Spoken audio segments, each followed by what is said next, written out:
Is Bitcoin for criminals? Spoiler, no. You can end the video right here. That's it. It's not for criminals. Over. Video over. Subscribe if you want to see more. Like the video if you liked it. Leave a comment. That's it. It's not for criminals. But obviously, people need a little bit more explanation. So, is Bitcoin for criminals?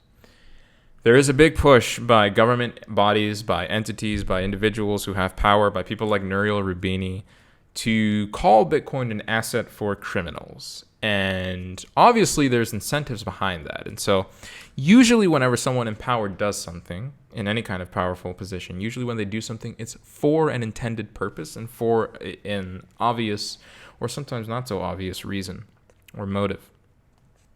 So we know that governments call Bitcoin an asset for criminals. We know that rich people like Peter Schiff and so on call Bitcoin an asset for criminals, but we know generally the reasons why they do that.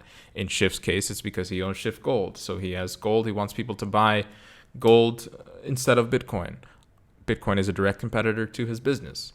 In the case of Nouriel Roubini, he just doesn't know what the hell he's talking about. In the case of governments, you have the governments that want to maintain the faith and credit within their dollars or euros or whatever their tender is, and they don't want people to start transacting in Bitcoin, because if they start doing that, then their sovereign currency will lose its power. So all of these different people who call Bitcoin a project or a platform for criminals, we see that they all have something to benefit by doing so. And so anytime someone has anything to benefit, you really have to question the veracity of their statements. Is what they're saying true? Or are they just filling me full of bullshit?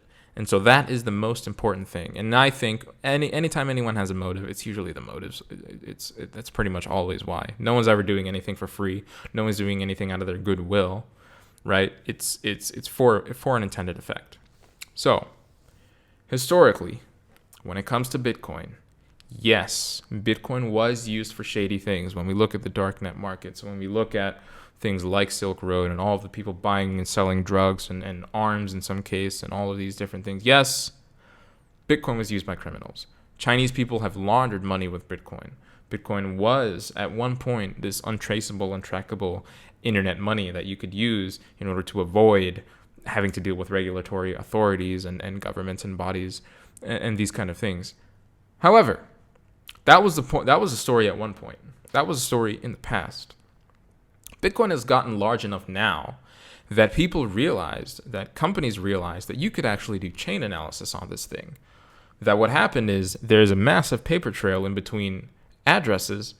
I can always check, looking at the UTXOs, who owns what UTXO, who owns what amount of Bitcoin, who has sent Bitcoin to who, where is this guy holding his Bitcoin? And at any point, if there's ever any kind of name association with any one of these addresses, I can track that Bitcoin and those addresses essentially forever. And so this is the birth of chain analysis. And chain analysis companies do exist. I believe one of them is actually called Chain Analysis. There's a few other ones. One of them works with Binance. And what they do is they basically go in and they look at these chains, in this case, for the subject of this video, Bitcoin specifically, and they will assign names, identities to addresses. So here's the thing. If you have a Huobi account or a Binance account, you have to submit your KYC, or even if you don't submit your KYC, all you give is a name. They can now track your name along with any kind of addresses that you use. Any addresses you deposit or withdraw to are now associated with your name. And so even though it's pseudonymous, it's not really anonymous. And so that prevents a hell of a lot of crime. And so exchanges in general start requiring KYC over time because governments need this. They want this power. They want this ability, this information to be able to track you. And so they start having exchanges require KYC, which makes it harder for people to move money around.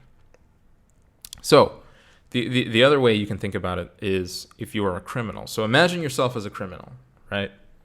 You have $1 million you want to move, or $1 million deal that you want to fulfill. You have two options. Option A, you can use Bitcoin, and with Bitcoin, you know that people are going to track your address. You know that it's going to be very hard to sell on an exchange with KYC because $1 million is a lot of money, and chances are that you can't move $1 million unless you are actively KYC'd on an exchange. So if you're KYC'd, they're going to catch you. So you can't use exchanges. It's very difficult for you to use something like local Bitcoins because it requires a hell of a lot of trust with a hell of a lot of money. So you can't really do that.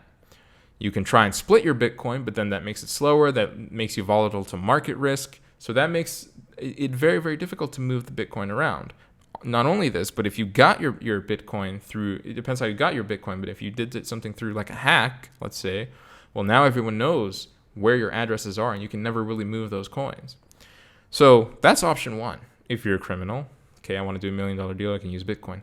Option two is I can just use fiat. I can use USD, I can use euros, I can use unmarked dollar bills, and I can do my deal, my $1 million deal that same day. I have the liquidity, I have the money in a duffel bag, right? Like some kind of music video. I just go give it to the guy, and he gives me whatever I want, my drugs, my guns, my money, whatever, and my product, and that's it. There's no trace of that. There's nothing on video. Hopefully you chose a place that wasn't videographed. And that's it. You've done the deal. You've taken your money, and the government can't track you. And so those are your two options. So you have to ask yourself, you are now the mastermind. You are a Bond villain, and you have to decide, where am I going to move my $10 million? Am I going to move it through Bitcoin, where it can be obviously tracked by anyone with an internet connection? Or am I going to use something like money, actual physical money, which is far harder to track? Obviously, you want to use money. And so criminals have resorted to using money again as opposed to Bitcoin. At one point, yes, Bitcoin was used for these dark crime syndicates and all these things. But again, we've evolved since then. There's another thing. Crime existed. I don't know who in the government is pushing the story forward, but here's the thing, guys. Crime has existed well before Bitcoin. It's existed a long time before it, and it'll exist a long time after Bitcoin. If Bitcoin ever fails, crime certainly won't. Crime is always a thing. It's always a constant. And so it's not like Bitcoin invented crime. So to say that criminals need this particular thing called Bitcoin to do their evil deeds is really just silly to me. It doesn't make any kind of sense. It's completely pointless for... It's just a point that doesn't hold any kind of water. So, in conclusion, I think while it may be true that at some point in the distant past there was such a thing as criminals who were using Bitcoin for doing all of these dark things and deals and whatever, backroom deals, whatever it may be, that is no longer the case. It's obviously no longer the case. I don't know of any recent cases where people have done any kind of serious crime and tried to avoid the regulatory authorities by using Bitcoin at all. I think that'd actually be kind of stupid for you to do now, especially with all the chain analysis tracking software that exists and all the exchanges working together and all the authorities who can just track your address. And so even though it was true at one point, it's no longer true, guys. Bitcoin is not for criminals. This video was sponsored by Cryptowatch. Are you a crypto degen? Do you spend countless hours in front of your PC babysitting your leverage trades? Well, babysit no longer. With Cryptowatch, you can spend countless hours in the comforts of your own bed, waiting for those SMS alerts. Track how wrecked your portfolio is that week with their portfolio tracker. And you can also check the price of your favorite shitcoins. If you'd like to join Cryptowatch, there's a link in the description below. Happy trading!